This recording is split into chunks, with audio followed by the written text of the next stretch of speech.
Bienvenidos todas y todas a un nuevo programa de Debate en Derecho, programa de análisis jurídico de la Facultad de Derecho de la Universidad Interamericana de Puerto Rico. Mi nombre es Julio Fontanes Maldonado y hoy vamos a hablar de dos temas muy importantes que están relacionados con las próximas elecciones del 5 de noviembre. Primer tema, vamos a estar discutiendo los debates.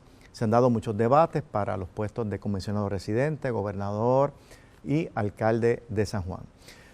La mayoría del análisis ha estado dirigido a la proyección de los candidatos y nos parece a nosotros que hay que hablar un poco más del contenido. Así que vamos a hablar sobre ese tema desde otra perspectiva y ciertamente hablando claro y con la verdad. Vamos a terminar también relacionados con el 5 de noviembre con una de las papeletas que todos los electores que voten tendrán acceso. Es la papeleta para el voto presidencial simbólico. Es importante esa papeleta, qué implicaciones tiene. Esa es una forma viable de que eso se puede interpretar de alguna manera favorable para la persona que resulte victoriosa. Nos parece que en ese contexto también es importante abordar con nuestros invitados en el día de hoy cuáles son los mecanismos que la Constitución de los Estados Unidos reconoce para que se pueda votar por el presidente dentro del esquema de los colegios electorales. Así que tenemos un programa interesantísimo y regresamos en unos segundos.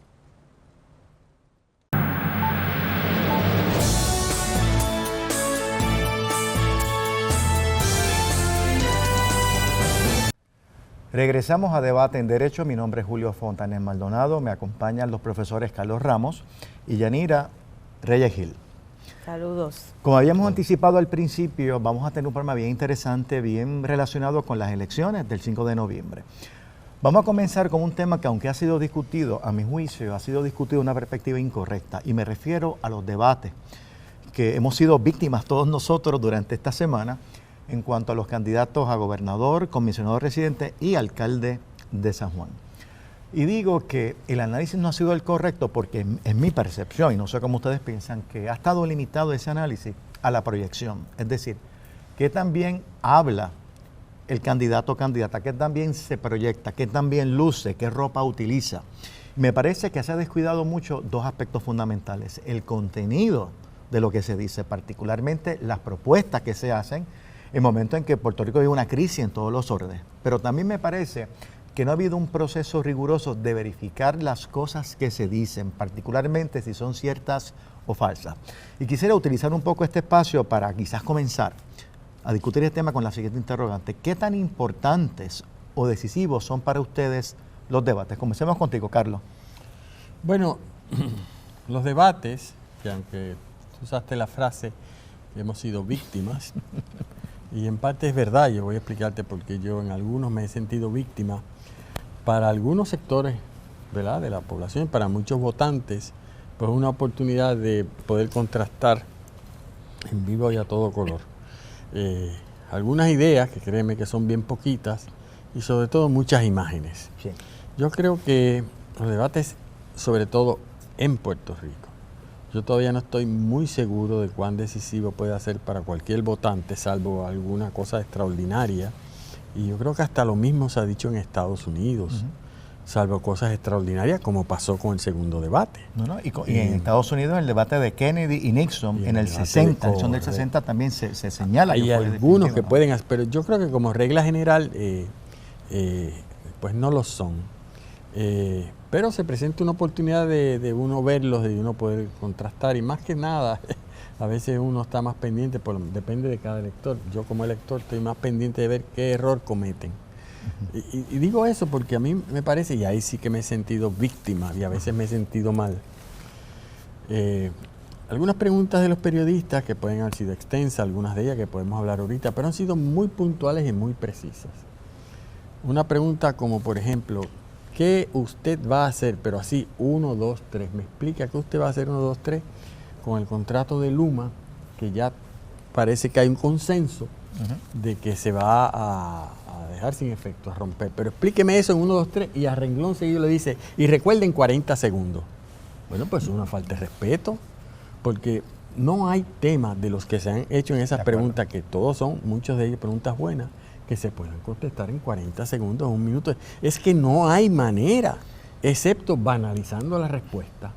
Y por eso es y como todos los candidatos que están ahí lo saben, algunos han optado por lo menos el que hemos visto de candidato a gobernador, que nos queda ver un segundo, hemos visto 3 hasta ahora, yo he visto los 2 de comisionado residente y el de gobernador, pero algunos y algunas personas pues han optado por no contestar y decir lo que quieren decir en minuto y medio. Pero entonces eso banaliza. Las preguntas que se han hecho no son banales, pueden ser importantes en un debate de verdad. Así que mi queja con los debates hasta ahora, con los 3 que he visto, desde el punto de vista de ponerme a pensar o de anticipar qué quieren hacer cada candidato y cada candidata, es que no ha habido tiempo para profundizar, para entrar en algún tipo de diálogo con los periodistas, incluso en síntesis el formato. A mí me parece el formato no es conducente a lo que se supone que lleven esos debates. Es verdad que hay 4 candidatos, claro, que cuando son 2 es mucho más fácil. Bueno, pues entonces o limita las preguntas, o pon un solo periodista, o no sé qué, pero a mí, francamente, y he escuchado o he leído los 3, cuando veo preguntas que digo, qué buena pregunta, me gustaría que la contestara, pero renglón seguido que la conteste en 40 segundos, no es posible que se dé una respuesta inteligente y coherente. Yanira. Yo creo que los debates y las encuestas también tienen un propósito bien limitado de convencer a un sector de la población. ¿Por qué digo eso? Hay un sector grande de la población que cada vez es menos grande, que ya está comprometido con un partido o con el otro, particularmente con los 2 partidos principales. Y ese grupo de gente que le llamamos cotidianamente la gente del corazón del rollo, esas personas son incondicionales a los partidos, a menos que se cometa un error garrafal, a menos que se cometa un asunto que la gente entienda ofensivo. De lo contrario, pues van a seguir votando como siempre habían votado. Ahora, antes, hace 2 elecciones atrás o quizás un poco antes, eso implicaba que los debates y las encuestas no iban a tener tanto impacto porque la gente iba a seguir votando como siempre había votado. Ahora hemos visto un cambio. Después de las últimas 2 elecciones hemos visto un cambio a romper con ese bipartidismo, lo que quiere decir que hay un sector poblacional que no necesariamente va a votar incondicionalmente. Así que a ese sector de la población un debate, una encuesta, le puede hacer algún impacto, ¿verdad? Podría cambiar la manera de pensar, igual que los indecisos, que siempre es ese sector que puede tomar la decisión de una elección. Ahora, me parece también que, siguiendo la línea un poco de Carlos, de la estructura y el diseño de los debates, como podemos ver, un minuto, que es donde más se le ha dado tiempo en uno de los debates, un minuto no es suficiente para nada, para proponer nada, ni para explicar una propuesta, ni para hacer una contestación con sentido y profundidad. Por lo tanto, si ya por diseño el debate está construido para que la persona no pueda contestar a profundidad nada, pues entonces tiene que ser otro el propósito. No puede ser que debatan ideas, no puede ser que presenten propuestas, tiene que ser otro. ¿Y cuál es ese otro? Eso es lo que tendríamos que preguntarnos. Quizás el propósito es precisamente ver cómo responden ante una situación de tensión, ver cómo responden ante una tiraera de otro candidato, de otra candidata, ver cómo responden ante un corto tiempo, ¿verdad? Si siguen las instrucciones, no sé, ese tipo de cosas. ¿Y eso son razones para votar por una persona? Yo diría que no, a menos que la forma que estén construyendo los medios y pensando cómo la gente vota es porque voy a votar por mi gallito, voy a votar por esta persona que es más bravo o más brava que la otra. Y eso, pues, para un pueblo inteligente no debería ser la forma en que tomamos decisiones. Así que yo pienso que aquí hay un problema, no solo de cuán efectivos son los debates, sino cuán efectivos pueden ser de acuerdo a aquella estructura que se establece de entrada por los medios de comunicación cuando se presentan esos debates al público. Sobre todo cuando a veces parece que los protagonistas no son los candidatos, sino incluso el medio, ¿verdad? El periodista. A veces la introducción a la pregunta es mejor que lo que pueda contestar una persona en 40 segundos. Así que quizás hay que repensar esto, que no sea que están increpando a un candidato a ver cómo reacciona ante una situación tensa. Si bien es cierto que uno puede hacer muchas críticas al formato, ¿verdad? Y que claro, el formato responde a que hay 4 candidatos. Algo que yo creo que es positivo es que el periodista tiene la opción de pedirle ¿verdad? al debatiente de que conteste la pregunta. Es decir, es algo que no hemos visto en otros debates. Inclusive muchas veces veíamos en otros debates en el cuatrienio pasado un candidato que hablaba del turno previo y realmente casi ni hablaba de la próxima pregunta. Me parece que ese turno de clarificar o de especificar o a pedir una respuesta, yo creo que es algo positivo. Claro, algunos han pensado que ha implicado también que es una invitación a que no conteste bien la pregunta para tener unos minutos adicionales. Así que es interesante porque es algo nuevo, más novedoso y tiene, ¿verdad?, sus fortalezas o sus debilidades. Pero en cuanto al formato también, aquí aconteció algo que nunca había pasado, por lo menos los debates que yo he presenciado en Puerto Rico. Y me refiero específicamente al debate para la candidatura de comisionado o comisionada residente. Y es que esa es una pregunta en inglés. Claro, el que sea en inglés está anclada en el hecho de que el comisionado residente o la comisionada residente tendrá que hablar en inglés. No cuando vaya a votar, porque no vota, pero en los caucus. En el comité, no en el pleno. No sé, ¿qué les parece a ustedes? Porque ha sido muy criticado por algunos. Algunos los plantean como que no era necesario, que era una ventaja quizás indebida para algún candidato. Pero les pregunto si entrar a quién benefició o a quién perjudicó, que no es la finalidad de este programa, obviamente de este análisis, es si es algo que debe repetirse en el futuro. Yanira y después Carlos. A mí me parece que fue una falta de respeto. Fue una falta de respeto no solamente a los candidatos y las candidatas, sino al pueblo de Puerto Rico. Y les voy a decir por qué.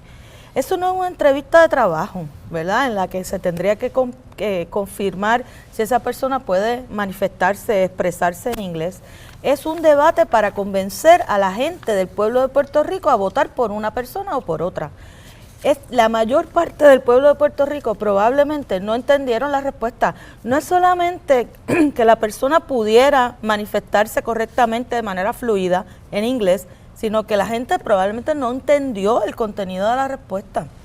En ese sentido, a mí me pareció que fue muy irrespetuoso, que puso a los candidatos y a las candidatas a competir sobre un asunto que no es lo que mide la calidad de esa persona. Si la persona habla con acento o no habla con acento, es indiferente. Lo que era importante es cómo se podía contestar la pregunta. Y fíjate que la pregunta era importante, era una pregunta sobre el asunto de los fondos federales con respecto a la salud. Eso es un asunto trascendental para el pueblo de Puerto Rico.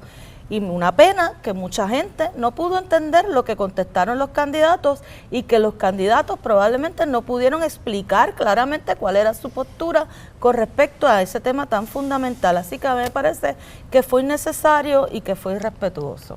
Carlos. Fíjate, yo cuando lo escuché estaba muy pendiente de la respuesta, porque el tema de ser bilingüe o de dominar el inglés para comisionado residente es un requisito de la ley federal.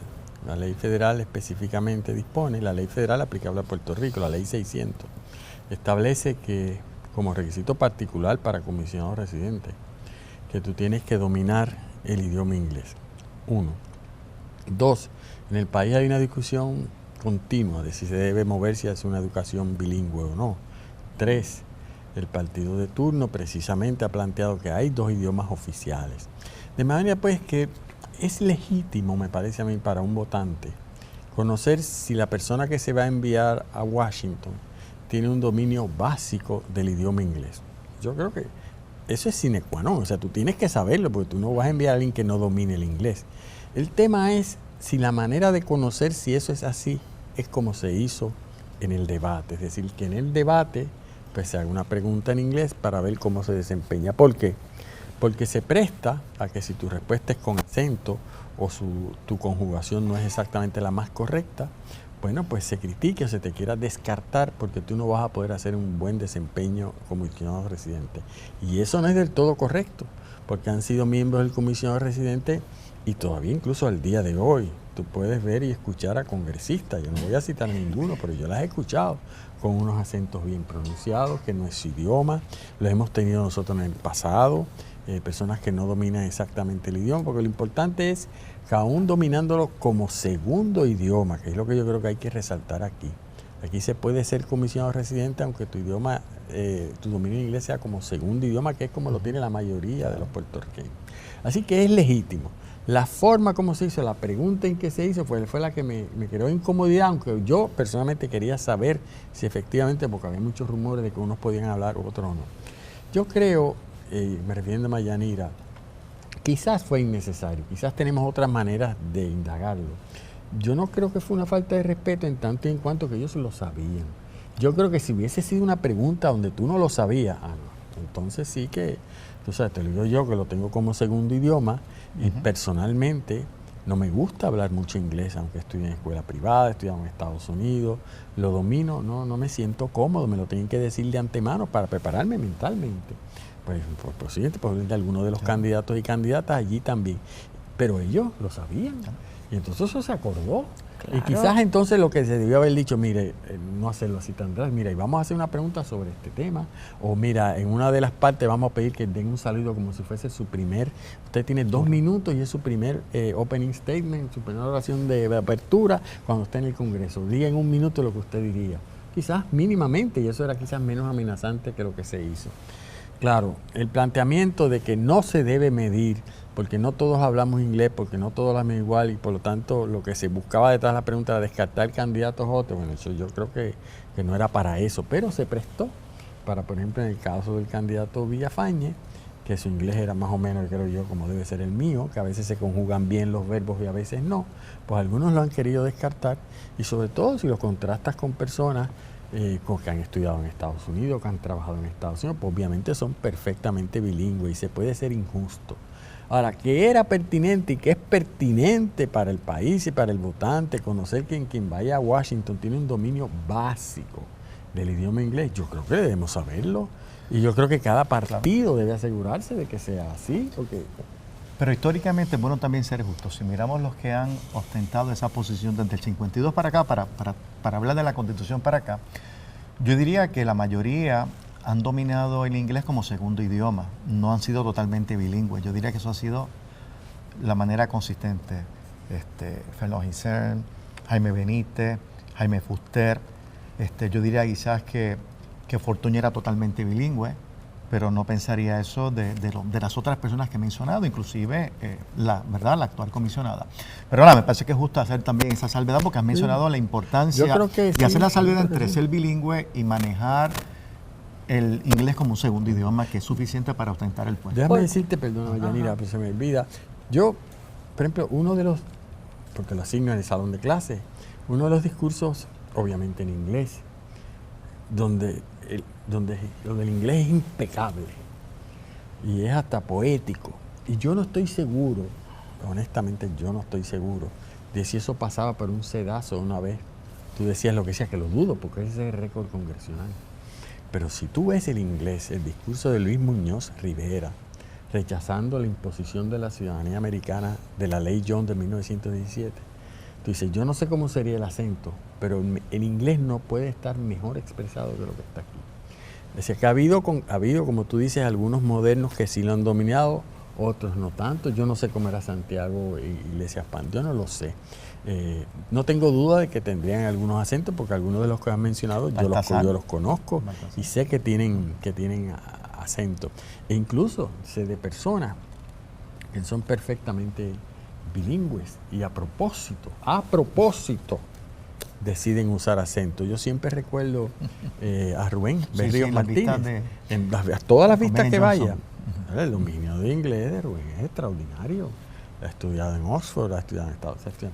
Y Rubén a propósito quería que los congresistas supiesen que el inglés es su segundo idioma. Que él lo conoce muy bien, puede ser muy efectivo, pero junto, pero no devuelto. Pero ahí había una razón política. Otras veces es cuando tu inglés que llevas es el que tienes, el que has recibido tu mejor esfuerzo en educación pública o en educación privada, porque hay educaciones privadas que son buenas en inglés y otras no son tan buenas, tú sabes.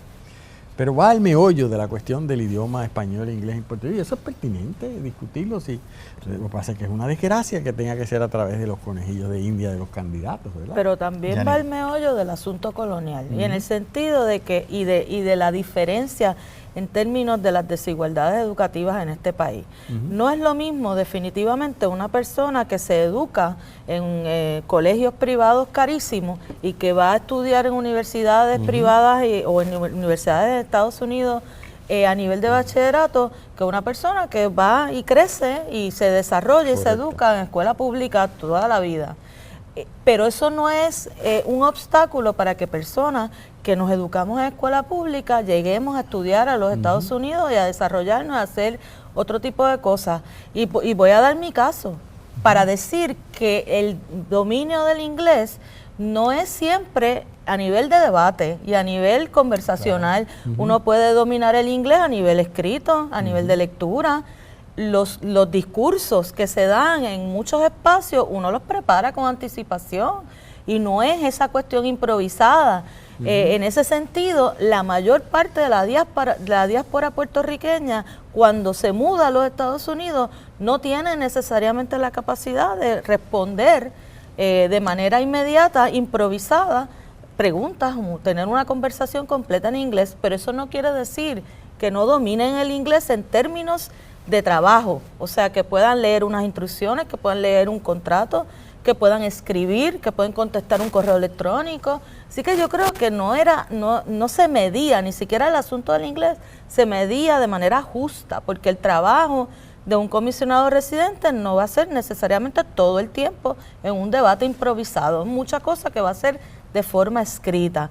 Por otro lado, volviendo al primer punto, el asunto de la situación colonial y de la resistencia que ha tenido el pueblo de Puerto Rico a aprender el idioma inglés, también es un asunto que sobresale, ¿verdad?, que florece con esta discusión que tuvimos con respecto a lo del debate. No solo porque no todas las personas, y fíjese que solamente quizás uno de los 4 candidatos tenía una fluidez total, ¿verdad?, absoluta, que no se vio que tuviera ninguna dificultad. Los demás sí. Además de eso, me parece de nuevo que es importante recalcar en que mucha de la gente que está observando ese debate no pudieron quizás entender el contenido de las respuestas. Y sigo dando mi ejemplo porque no quiero hablar de nadie, voy a dar mi ejemplo. En mi casa, mis hermanas y yo estudiamos en Estados Unidos, mi papá y mi mamá tuvieron educación a nivel, después de escuela superior, a nivel universitaria, y me estaba diciendo mi mamá, yo no entendí nada de lo que dijeron, no solamente porque no domina el inglés, sino porque precisamente por el problema de la falta de fluidez, el acento marcado. Tampoco incluso las personas que dominan el inglés podían quizás comprender cabalmente lo que se estaba diciendo.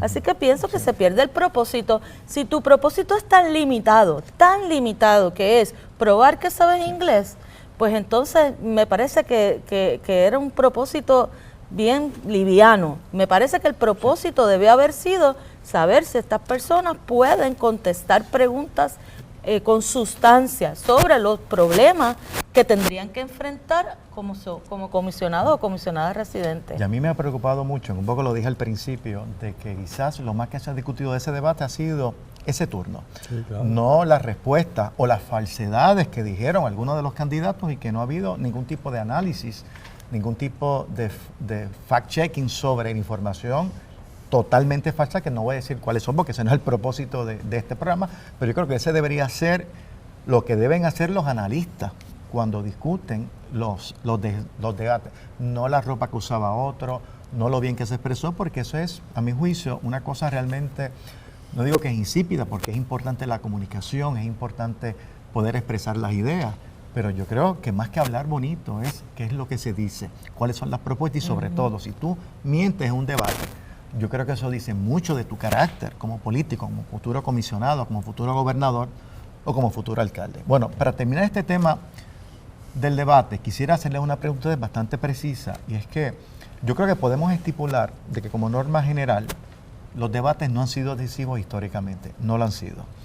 Yo creo que esta elección en Puerto Rico, que es atípica, he visto unas encuestas muy interesantes y sobre eso escribí una columna de los muchos electores que se identifican como electores indecisos, particularmente para el puesto de comisionado residente, es decir, que no saben todavía por quién van a votar. Así es que tú mencionabas de que los debates a veces pueden ser más importantes para los electores indecisos que para los que ya están comprometidos porque toda su vida han votado de una forma, aunque en esta elección yo conozco gente que toda su vida han votado de una forma que no van a votar de manera similar en esta ocasión por las razones que sean. Pero bueno, la pregunta concreta que quiero hacer, ¿piensan ustedes que los debates que hemos visto hasta el momento, va a haber más debates, creo que hay 3 debates más, pero lo que hemos visto hasta este momento, hoy 15 de octubre, ¿verdad? ¿Les parece que pudo haber sido decisivo alguno de esos debates para el puesto de comisionado residente, gobernador o alcalde de San Juan? Pues yo no lo sé. Yo no lo sé. Y me encantaría ver encuestas bien hechas sobre ese grupo en particular. Yo no estoy seguro, lo que sí yo estoy seguro, no estoy seguro del impacto que van a tener los debates en ese grupo. Pero lo que sí estoy bien seguro es que si yo estuviese indeciso, para mí hubiese sido importante escuchar esos debates.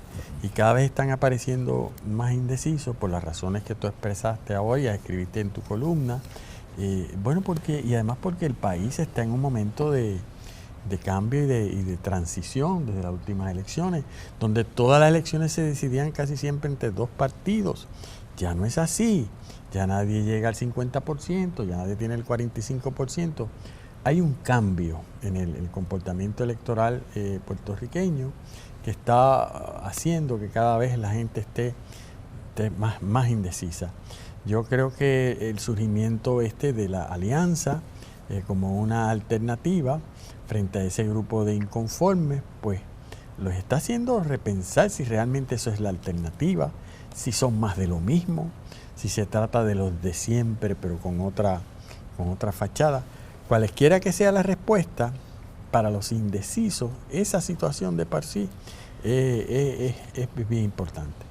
¿Cuánto falló o no en que la gente viese? Pues tendríamos que ir analizando candidato por candidato para analizar algunas cuestiones. Yo pienso, por ejemplo, que la candidata, y lo voy a hacer en particular, sin entrar en detalles, porque yo ni soy analista de debates ni de nada de esas cosas, sino una impresión como lector y como un estudioso del derecho en general. Bueno, el contenido de lo que haya dicho, por ejemplo, voy de izquierda a derecha como lo tengo en la memoria, pensando sobre todo ahora en los candidatos a comisionados residentes, pero también aplica un poco al otro, pero sobre todo ahora a comisionado residente. Para mí ha sido una novedad la candidata del Proyecto de Dignidad porque yo no la conocía. Me parece que es una persona que algunos de los que estén en ese movimiento pues se han impresionado por lo bien que se expresa y gesticula y así además me parece de una gran presencia. Sin embargo, cuando vas al contenido de lo que dice, desde mi perspectiva es unos asuntos bien peligrosos para el país, porque yo no sabía que en el país había gente que abiertamente eran capaces de apoyar, por ejemplo, la candidatura tan abierta, no de una persona conservadora, porque el presidente de Estados Unidos no es conservadora, el presidente de Estados Unidos es él, lo que hay detrás de él, hay gente conservadora y hay gente ultra, pero el candidato a presidente de Estados Unidos es un delincuente y por lo tanto que tenga apoyo abierto en Puerto Rico, a mí eso me preocupó muchísimo. A mí me causó una... No, y que ella dijo que no se le había aprobado nada aún, que eso era una cosa de los demócratas. Lo defendió. Dijo unas cosas que son bárbaras. Pensar que en el país haya gente así y dentro de un proyecto político que tiene unos principios o unos valores que así mismo lo aceptan, aunque últimamente los están negando, que están fundamentados en un cristianismo fundamentalista, ¿verdad? Y como ellos mismos se llaman conservador, pero es que las posiciones que están... Un día de esto deberíamos dedicarle un programa nada más que hablar del pensamiento conservador, su origen en Inglaterra, cómo se ha desvirtuado en Estados Unidos, cómo eso no tiene nada que ver con el Partido Republicano de hoy día, ultraconservador. Ella misma usó la frase, tengo que decir esto porque si no me van a decir que son Republican by name only, un rhino, pero ¿qué es eso? Es terrible. A mí eso y por otro lado me pareció una cara nueva, refrescante, simpática desde un punto de vista de imagen. Pero ahí Claro, tienes un ejemplo sí. de alguien que te puede proyectar, que a lo mejor pensaba que ni siquiera iba a votar por ella porque en su proyecto ya no tenía una buena candidata, a lo mejor eso pues les reafirma su derecho. Así que tendríamos que ir uno por uno para ver si en efecto cuánto ha variado o no los que tenían la opinión de Pablo José, si varió o no en las respuestas que tuvo. Y lo mismo podemos hablar con los candidatos. Bueno, yo creo que hay que ir uno por uno. Esa es mi impresión. Yanira. Sí, yo pienso que la pregunta que era sobre cuán decisivos podían ser estos debates en cuanto a los indecisos y a otros grupos, a mí me parece, como dice Carlos, que un asunto que podría ser importante es darle la oportunidad a personas que no son tan reconocidas, ¿verdad? No solamente la candidata comisionada residente de Proyecto Dignidad, sino incluso en el debate a la gobernación, este candidato independiente, yo honestamente nunca lo había visto, perdón, a la alcaldía de San Juan, yo nunca había visto a este señor. Eso no necesariamente sirve para que la gente decida votar por ellos, pero sí para que conozcan quiénes son los candidatos que están ahí, los escuchen por primera vez y busquen más información sobre esas personas o los descarten definitivamente. Pero yo creo que hay otro sector poblacional, además de los indecisos, para quienes estas estrategias pueden ser importantes y son las personas nuevos inscritos, particularmente los jóvenes, personas que van a votar por primera vez. Las personas que van a votar por primera vez y son jóvenes, porque no todas las personas nuevas inscritas son jóvenes, las personas que van a votar por primera vez y son jóvenes, son personas que han crecido, gente que son entre 18 y 25 años, gente que ha crecido con la crisis, gente que ha crecido con los desastres, gente que vivió el verano del 2019. Así que no necesariamente son personas que están comprometidas, como había dicho yo anteriormente, con el bipartidismo. Son gente que van a enfrentarse a una contienda electoral por primera vez con toda esta historia, ¿verdad? Con todo esto que nos ha pasado como pueblo tan terrible, tan fuerte, tan intenso en los últimos años. Así que para esa población quizás podría un debate hacer la diferencia. Claro, que también tenemos que considerar que los jóvenes y las jóvenes no necesariamente van a ver el debate, ¿verdad? No necesariamente van a ver los medios tradicionales tampoco. Tienen otras fuentes de información. Y esas otras fuentes de información tienen que ver con el internet y las redes sociales, pero buscan información que no necesariamente es la misma que miramos las personas que no estamos en esa range de edad y que crecimos con otro tipo de acceso a la tecnología. Así que yo creo que sería bien interesante mirar qué tipo de información busca la juventud, que yo me sospecho que es más información que tiene que ver con redes sociales, videos, YouTube, etcétera. Y en ese sentido, sí tendríamos que ir modificando las maneras en que enviamos la información política. Esto lo vimos desde las elecciones del 2016 con el fenómeno de Alexandra Lúgaro. En aquel momento, Alexandra Lúgaro, su campaña se hizo a través de videos cortos que llegaban directamente a personas jóvenes. Así que yo pienso que quizás eso es otra forma en que se está haciendo la política que no necesariamente estamos evaluando de la misma manera. Y eso está pasando ahora mismo, está pasando, hay videos corriendo y los jóvenes y las jóvenes los están mirando. Así que yo creo que incluso tendríamos que repensar no solamente cuán efectivos son los debates por esto que estamos diciendo, ¿verdad? Todo lo que hemos hablado hasta ahora y no voy a repetir, sino porque quizás para un sector poblacional importante que va a ser decisivo en estas elecciones, que es la juventud, ya ese tipo de información no es pertinente. Bueno, pues pasemos al segundo tema que nos incumbe en el día de hoy. Nos quedamos en las elecciones, nos quedamos en el 5 de noviembre, pero vamos a hablar ahora de una papeleta que se nos va a entregar a los electores que decidamos votar en estas elecciones y que podremos votar simbólicamente por el candidato a presidente y vicepresidente de los Estados Unidos. Yo creo que es importante hacer unas aclaraciones, Yanira y Carlos, porque a mí me han preguntado vecinos, amigos, pero esos votos cuentan, esos votos sirven para algo.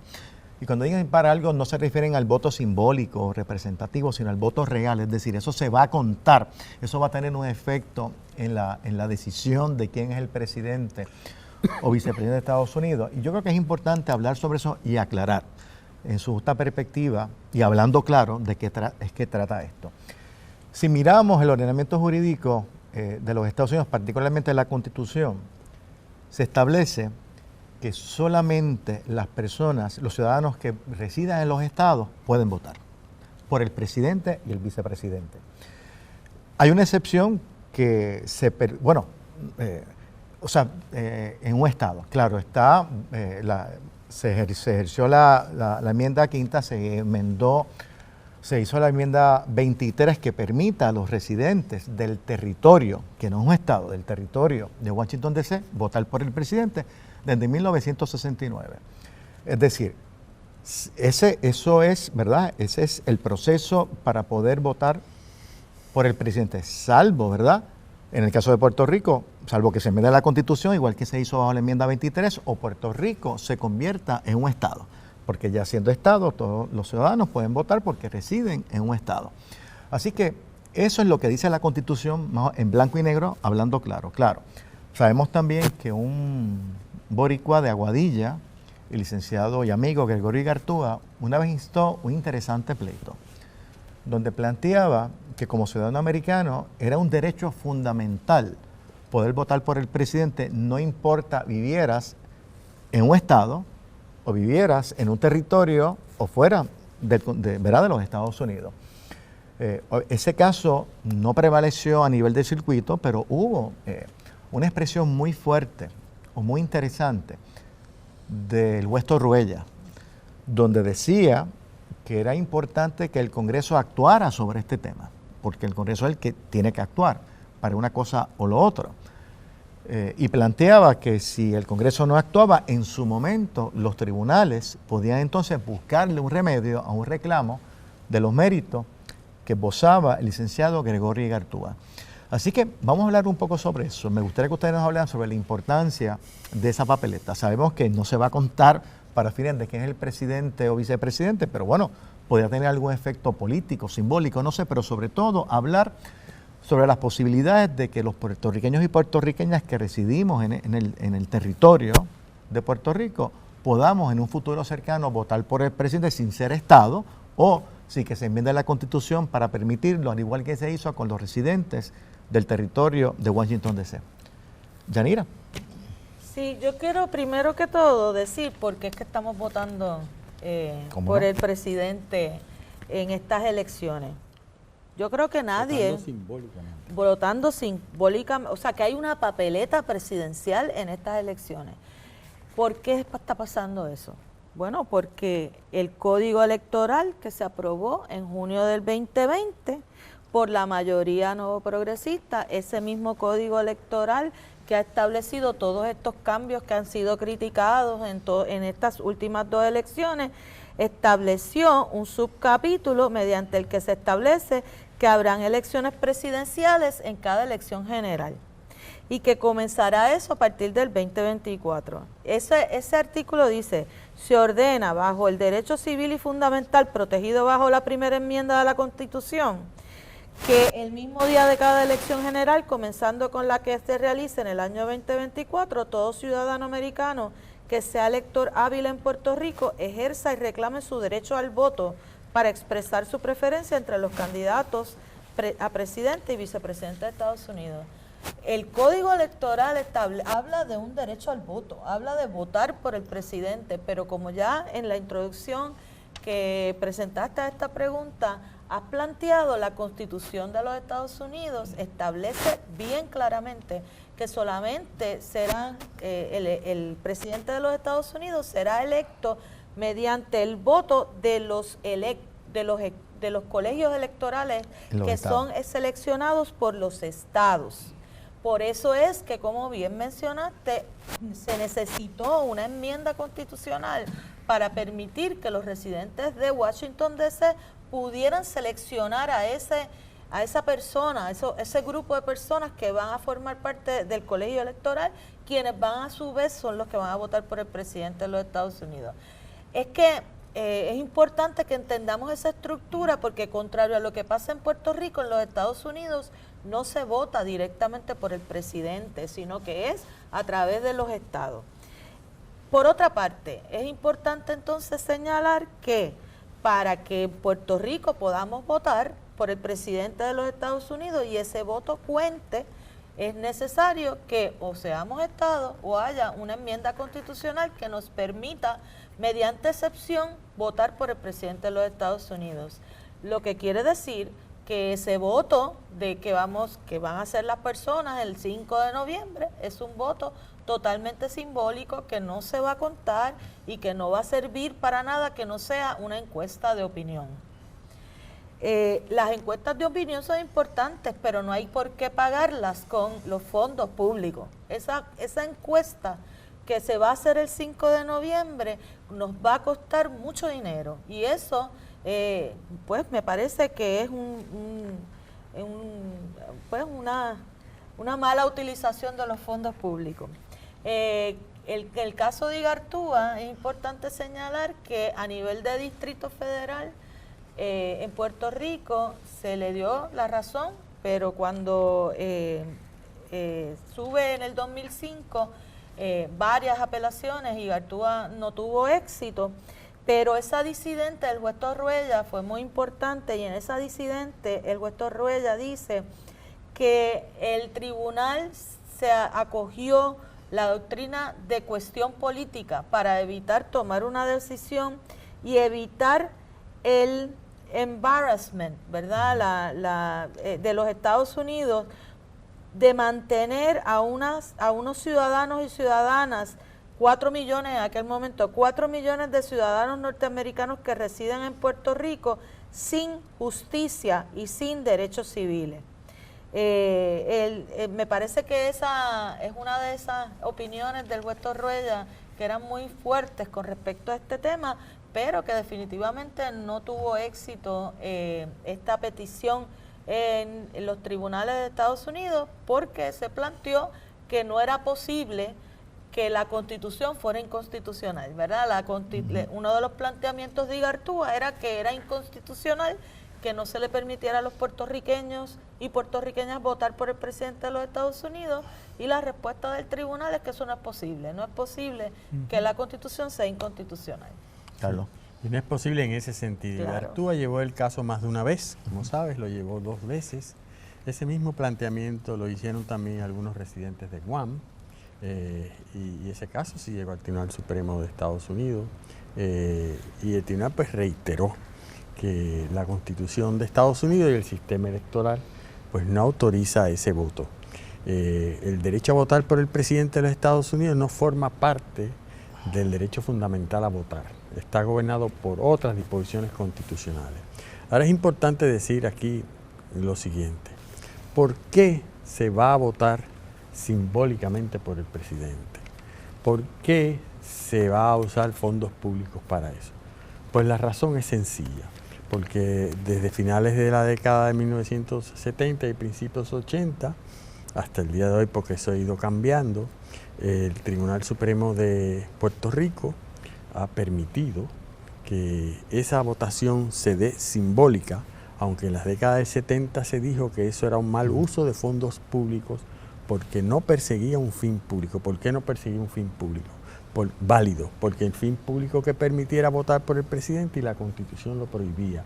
Por lo tanto, es usar fondos públicos para algo que no tiene ninguna consecuencia jurídica, ¿no? ¿Sí? Y esa debería de ser lo que ha resuelto el Tribunal Supremo. Pero el Tribunal Supremo de Puerto Rico después cambió y después lo ratificó, sobre todo el tribunal que tenemos desde el año 2009, de los miembros del tribunal que nombró el gobernador Fortuño. ¿Y cuál ha sido el cambio fundamental? Pues uno bien importante. El voto por el presidente de los Estados Unidos, aunque sea simbólico, envía un mensaje político que ya no es tan político para el Tribunal Supremo. Y el mensaje que envía a participar es: los puertorriqueños y las puertorriqueñas queremos formar parte de los Estados Unidos como Estado.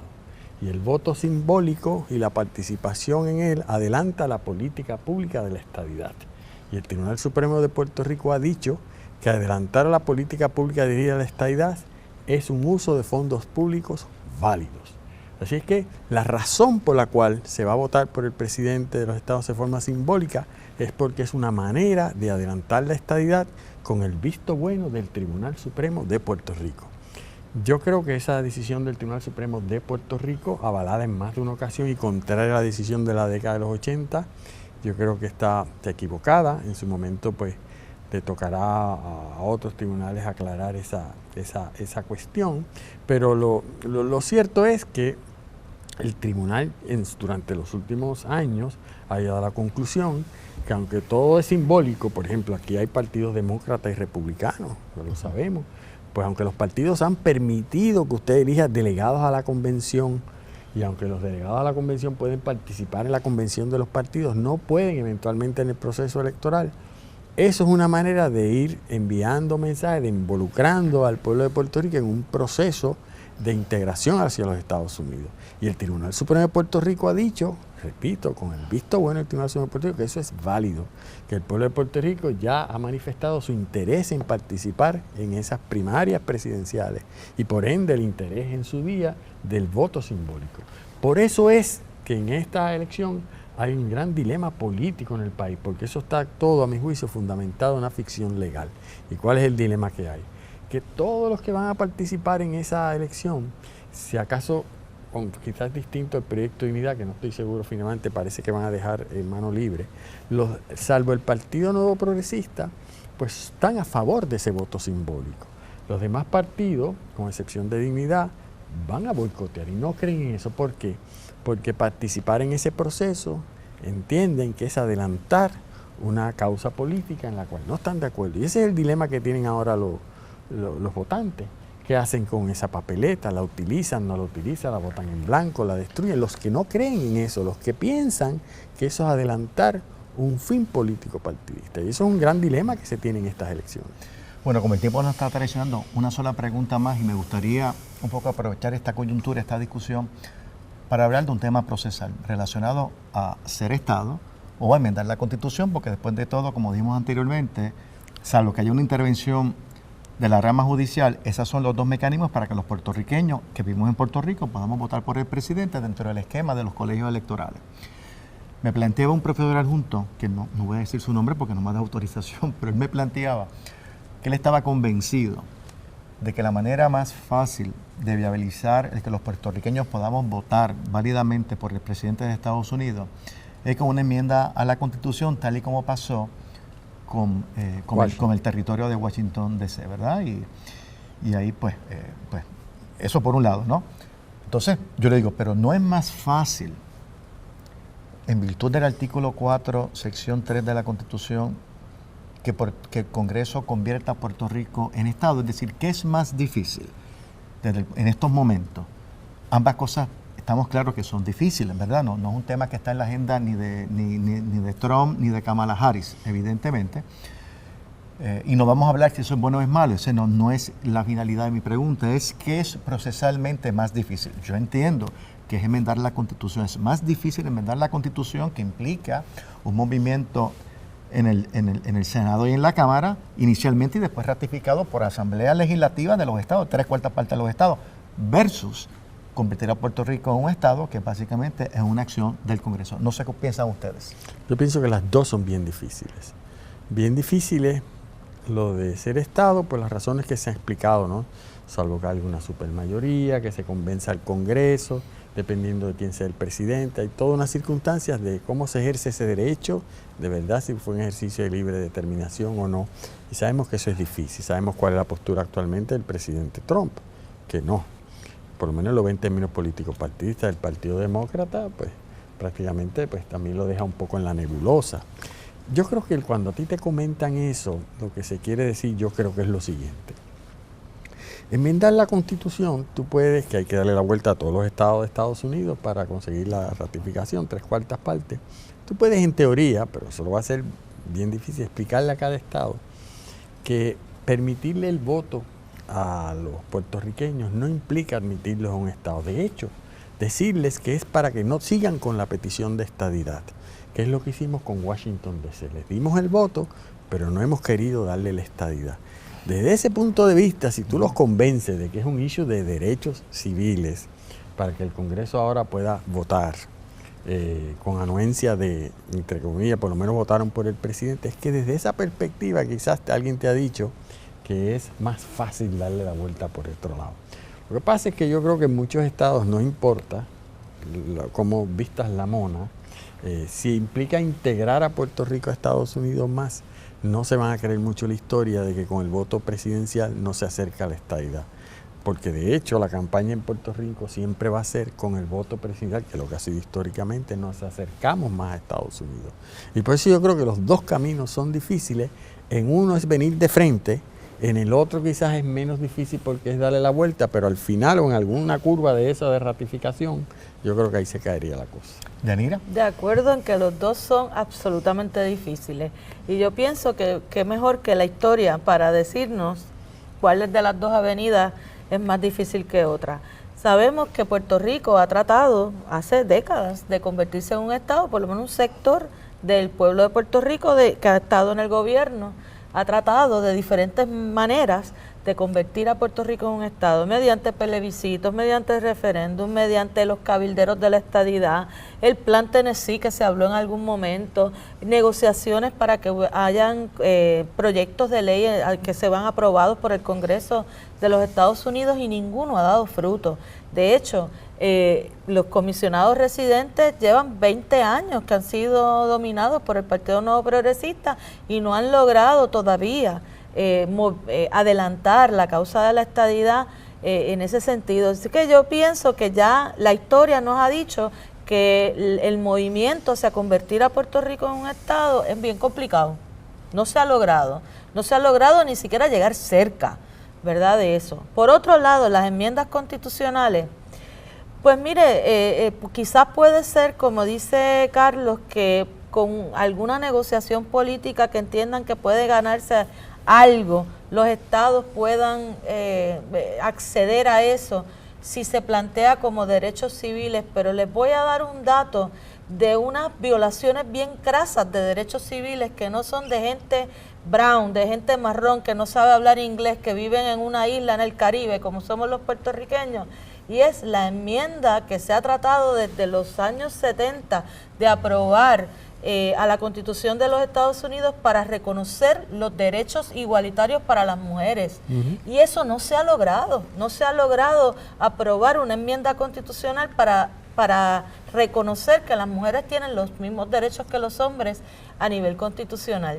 Y se han hecho varias campañas.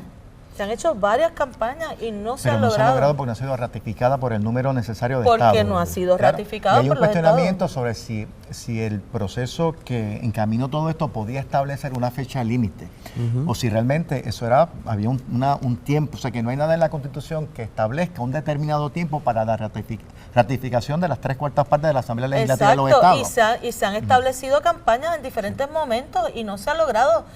Por eso a mí me parece que plantear que una enmienda constitucional basada en derechos civiles para los puertorriqueños tampoco tendría mucho éxito con el ambiente que existe a nivel de los estados. Pues bueno, pues se nos acabó el tiempo. Gracias, Yanira, gracias, Carlos, gracias a ustedes por estar con nosotros nuevamente en Debate en Derecho. Como siempre, analizando los temas, hechos legales pertinentes en la semana. Siempre hablando claro y también siempre diciendo la verdad. Nos vemos la semana que viene. Chao.